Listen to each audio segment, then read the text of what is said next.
Scramble this Monday morning.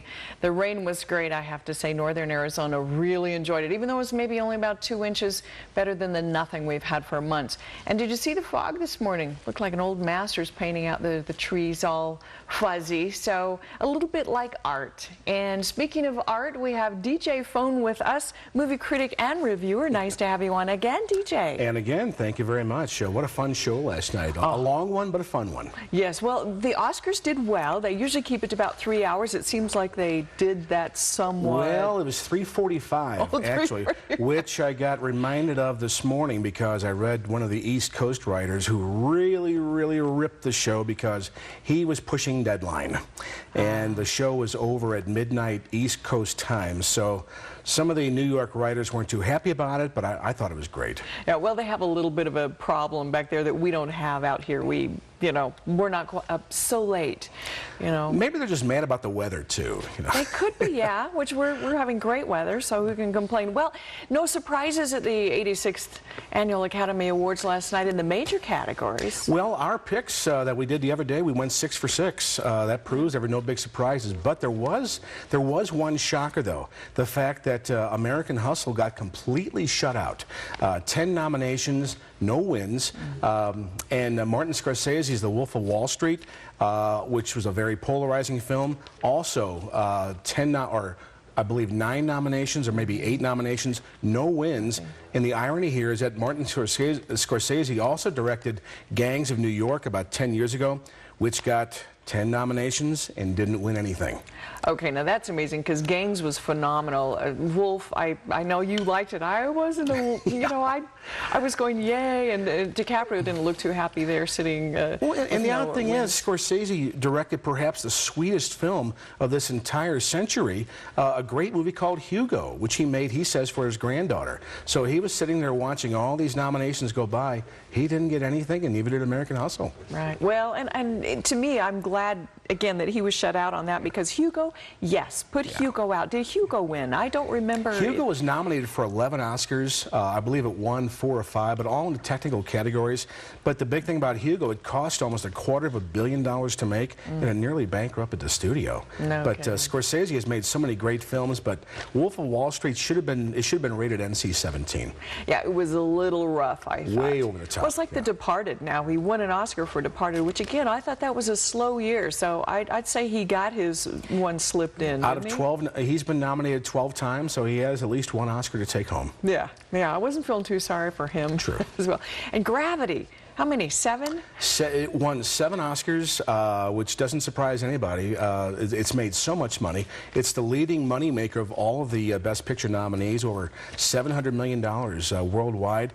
It was nice to see Alfonso Cuarón win the Best Director, as we had predicted, because he had done so many revolutionary things in filmmaking that just have never been done before. And the Academy just loves creativity like that. And it was phenomenal. As I was walking out, I saw it at Yavapai College Performing Arts Center last night. Phenomenal, because you're on the big screen. It was very nice. But as I was walking out, someone said to me, how can a movie win all those Oscars and all the technical, the creative, the sound, and not win Best Picture? That's going to be talked about for a while, and here's why. Because the Academy is 5,800 members, almost entirely white, almost entirely, well, their median age is 63. And there are not many people of color in positions of power at the studios or in positions of power at the Academy. This is their way of saying we are sensitive to the African-American experience, and it was a great film, though very difficult to watch. I put it in the same category as Schindler's List. Schindler's List is a great movie, and everyone who said it saw, yeah, it was great, but I don't want to see it again. Yeah, it's a must-see. It's a must-see, but boy, are you glad when it's over. Well, and speaking of, Ellen DeGeneres, our wonderful host for the Oscars, fabulous. She was politically incorrect throughout, which was hilarious. Everybody was good sports. Silly, fun, entertaining, kind of understated. But she said that very same thing about 12 Years a Slave. She pretty much predicted it right in the beginning, said if you have a racial conscience, it'll win. Yeah, she said it could be Best Best Picture or you're all racists like that. So she put the big elephant in the room right in front of us right away. Yeah. But it was a tremendous movie-making achievement, and I'm really glad. How about Lupita Nyong'o winning Best Actress or Best Supporting Actress for that film for 12 Years a Slave? And what a fashion icon she has become. My gosh, how many modeling contracts do you think she'll get just from the exposure she's gotten during the Oscar season? Wait, it's like Iman, or however you say her name, Iman, or well, what is her name? Iman. Iman, yeah, that David Bowie's wife. Yes, yeah, Iman. Same thing. A beautiful Ethiopian. She doesn't even need makeup. Yeah, I know. And what a weekend she had. I hate those kind of women. Yeah, they're so beautiful. Well, she had quite a weekend. She turned 31 Saturday, and she won the Indie Spirit Award for Best Actress on Saturday, and then she won the Oscar on Sunday, and she's probably getting 50 modeling offers today. Phenomenal. What a weekend for her. Wow. Well, and her hair is interesting to me because it's very African, I would guess, and yet I just think, you know, with that beautiful curly hair, I can just see her like the singer, I'm trying to think, it's not Dionne Warwick, it's the other one, who has a beautiful, gorgeous long hair, and I just think, grow your hair out, girl. But she is making a fashion statement. And she's an interesting person because she went to Yale School of Drama. That's where she trained. She's born of Kenyan parents, born in Mexico, raised in Kenya, and schooled at Yale. Now that alone is probably worth a movie. No wonder she's so well-spoken. She's been there, done that. She knows her stuff. She's very well-traveled. Exactly. Yeah. Well, you know, back to Ellen and her hosting. Got some good reviews from people that I was surprised from, but biggest tweet. During that, they had this wonderful little group picture with everyone. Crashed Twitter. Yeah, 1.8 million hits, and boom, down it went. I think we have some pictures of that. Good. So, yes, I Channing, was busy if you can watching, get in so I also. didn't see it. Channing, Bradley, will you come? No, I want you in it. Jennifer, come in also. I'll take it. Brad, get in here. I'll take it. No, I'm doing it. Angie, Lupita. All right. Okay, wait. Oh, sorry. Okay, good. Wait, This way. wait a minute. Tweeted this many times. Meryl. Somebody drop a boob. Meryl, Want me to do it? Here, I'll do it. no, Meryl, can you take it, Meryl? Drop a boob. Meryl, can you take it? I can't get everybody in here. Can we All right, I got a This- boob. my arm Okay. further? Your arm. All right. My arm goes way. All right. My arm's definitely There we go. better. That's Okay. it. Hey, that's Ready? good. Look at us. Ready? Nice. Oh, yes. And I tell you, that does certainly show how popular the Oscars were and the whole red carpet scene. And The fact Ellen that had a would great, crash Twitter. she had a great quip about that too. She said, if only Bradley's arm were longer, could have got more people in the picture. I know, she said, but hold this, you know, Meryl, and Meryl's like, my arm isn't any longer than yours. Yeah. It was very clever. Yeah, it was a big moment. Well, it was a big year for movies. 5 billion tickets sold this year. And so many good movies this year. And good. I don't know if there was any movie this year you would call great, but man, there were so many really, really good films. And not just the 9 Best Picture nominees, but also some of the performances were just out of this world. And I think they got the acting categories correct this time. I don't really think you can argue with any of those winners. Yeah. Well, there were some I was a little disappointed that weren't in the finalists, but, you know, that's another story altogether. We're here with DJ Fone, critic and reviewer of movies, talking about the 86th Annual Academy Awards. Don't you go away. We'll be right back with more Oscar wins. And we are back. We're talking Oscars with DJ Fone, movie reviewer and critic. Lots of fun at the 86th Annual Academy Awards last night. I wonder if anybody didn't watch it. Well, with 100 million people watching just in this hemisphere, I mean, probably not too many people missed it. It's always the #2 ranked telecast of the year. Only the Super Bowl draws more viewers. Well, it was fun at Yavapai College, as I mentioned. They have a huge screen, you know, the best state-of-the-art sound, and we had an auditorium full of people. And what was fun about that, normally I'm at home alone watching it, you know, cheering or booing at the TV, and here were all these people clapping and going on. It was quite a crowd event. I felt like I was actually at the auditorium at the Oscars. Or almost like a sports event. That's true, Yeah. but I tell you what I did miss. I missed the second trip of, bless her heart, Jennifer Lawrence on the red carpet getting out of the car, I guess. Of course, Ellen managed to, you know, make fun of that as well. I thought, good old Jennifer, she's such a good sport. I really appreciate that And about she her. is such the, I mean, she's the it girl in Hollywood right now. Yeah. I'm really surprised in a way that she didn't win, but then again, too, you know, she won Best Actress last year. She's going to win a lot more. She's only 23. And, Tremendous. You know, she's going to have her share of Oscars, no doubt about that. Plus, she's a fashion icon. Well, and what I loved about her is last year when she fell on the steps flat out with that gigantic dress, she got up. Well, at her age, I would have been mortified. I would have crawled under the podium and never gone back. But at her, I mean, now I wouldn't, I'm older, but at her age, she was so poised and so accepting. And again, the same thing, I look at like Ally McBeal. She's probably too young to remember the Ally McBeal series, even though, you know, Callista Flockhart was there with Harrison Ford. With Harrison Ford, right. But she made pratfalls like that famous. Yeah. So I thought if Jennifer can just, you know, snag on to that. However, I take her for the second best dressed. I loved her dress. My favorite, and I don't know anything about fashion. I just know what I like because I do have eyes. Matthew McConaughey's wife. Oh my goodness gracious! So elegant, so beautiful. And Kate Blanchett had this gorgeous beige-colored outfit on. I mean, like I said, I know nothing about fashion, but boy, were those beautiful to look at. My Well, you're goodness. a man, and I have to tell you, that counts for something. Yep. And I have to tell you, Camilla, which is, you know, his wife. Matthew's wife. Beautiful. Yes, she did have a beautiful dress on, and her whole demeanor, I would say she truly was the most elegant woman overall there.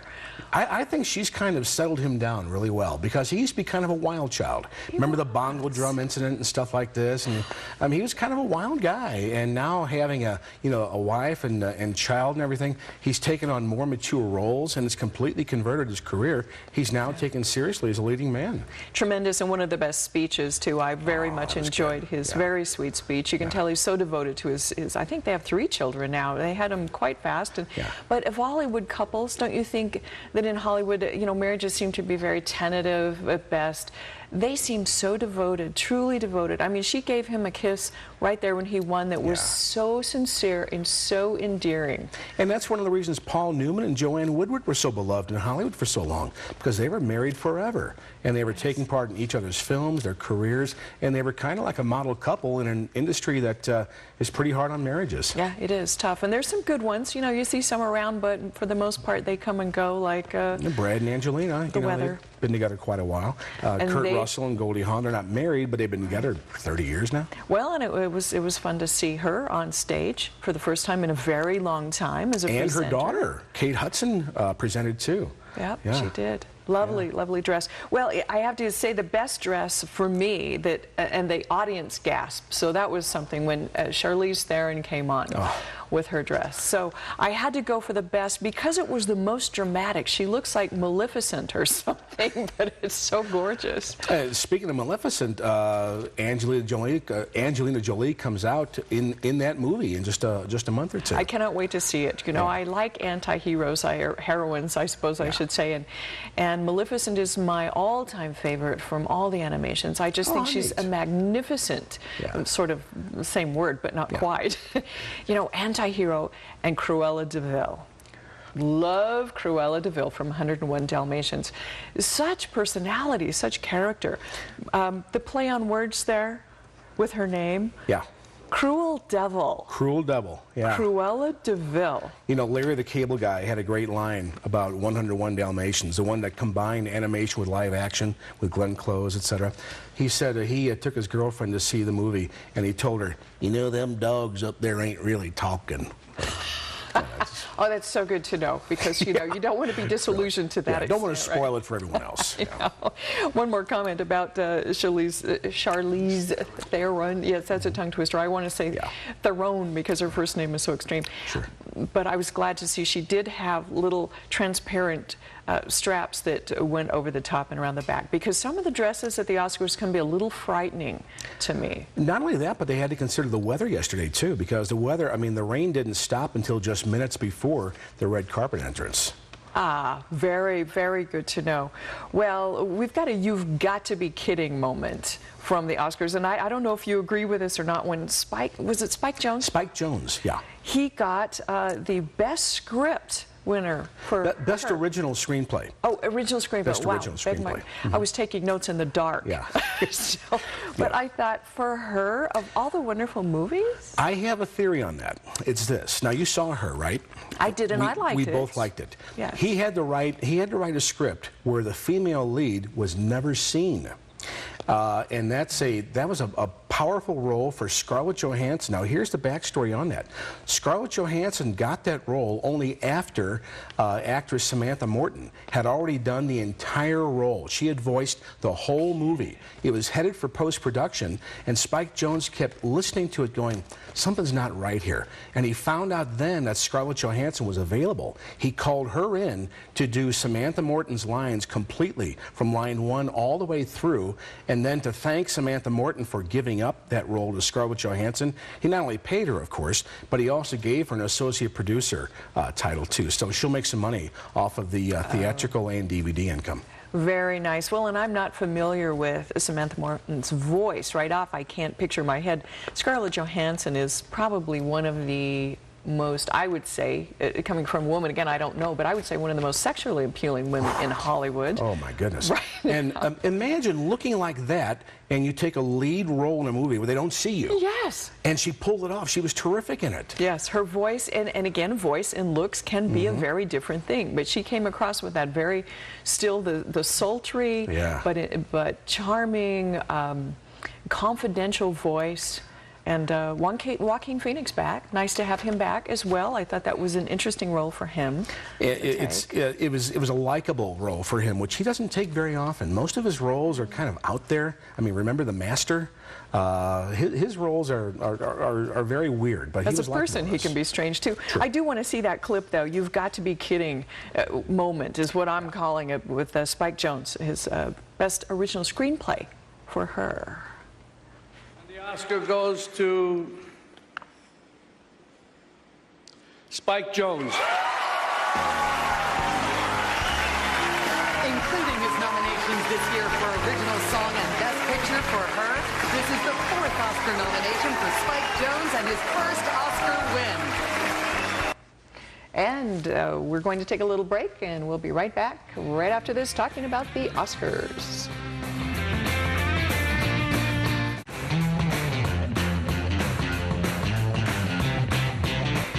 And we are back talking about the 86th Annual Academy Awards. The Oscars are always fascinating, especially to movie people like myself and DJ Fone. So wonderful to have you on, getting to talk about the most extravagant party in Hollywood, possibly.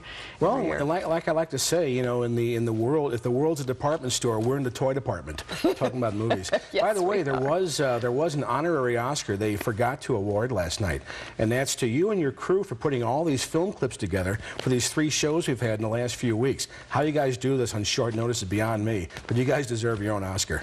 Wow, thank you to Arnold Corella for one, and my guys here are fabulous, the crew. They do a marvelous job. Did you see 20 Feet from Stardom? Oh, I saw it last week and I loved it. Did you? I didn't see it.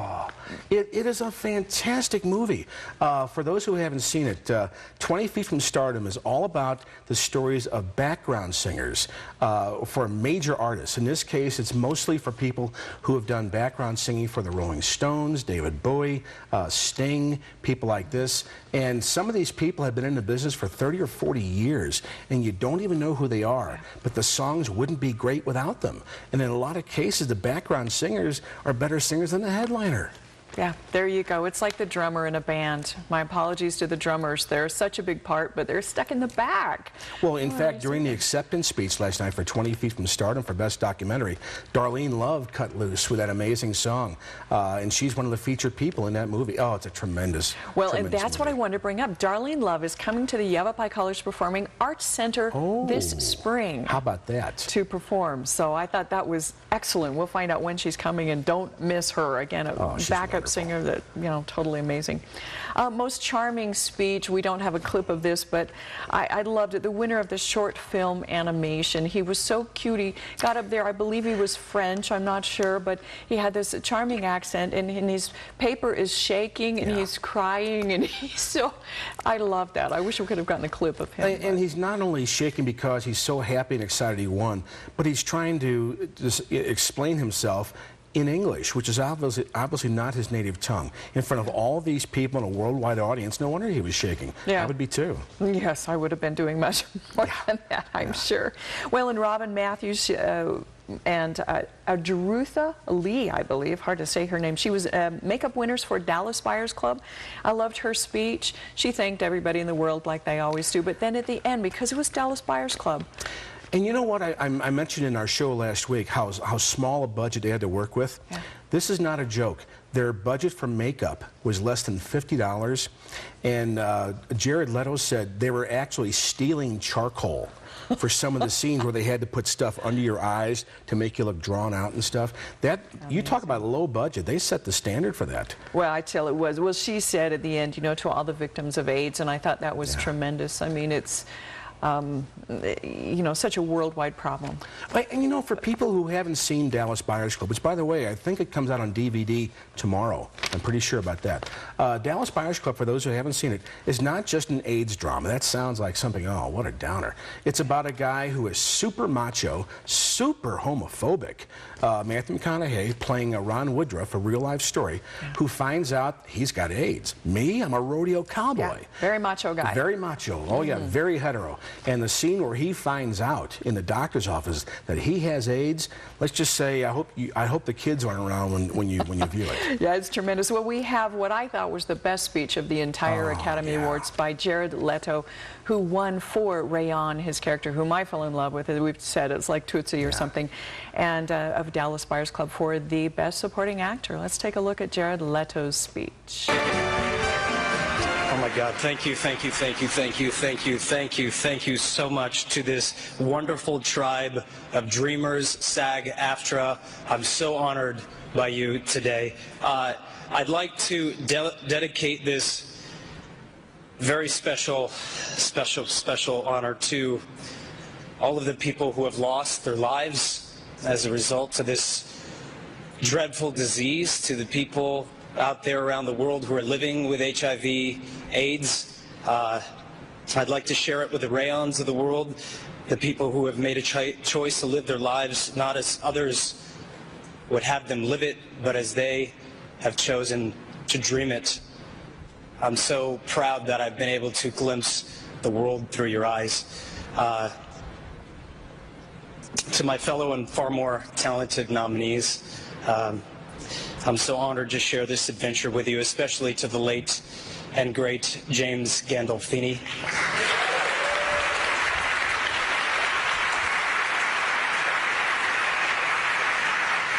And last but not least, to my mother, who is here, the hottest date in town. I just want to say thank you for giving me such a shining and wonderful example of the possibilities of life, for showing me the power of dreams, and for being the best mother in the entire world. I love you, and to Focus and CAA and Untitled and Slate, you guys are amazing. Matthew, all right, baby. Thank you. And that was, I thought, a lovely speech. And a wonderful Oscars. He didn't have any notes, did he? Didn't he ad-lib that? No, he did. It sounded rehearsed, but he did it off the cuff in that sense. That was so. It was so heartfelt. It was so amazing. And when you saw Mom, you see where he gets his looks from. That's true. DJ Fone, thank you so much for joining me with the Oscars. Don't you go away. We'll take a break. We'll be right back with some closing.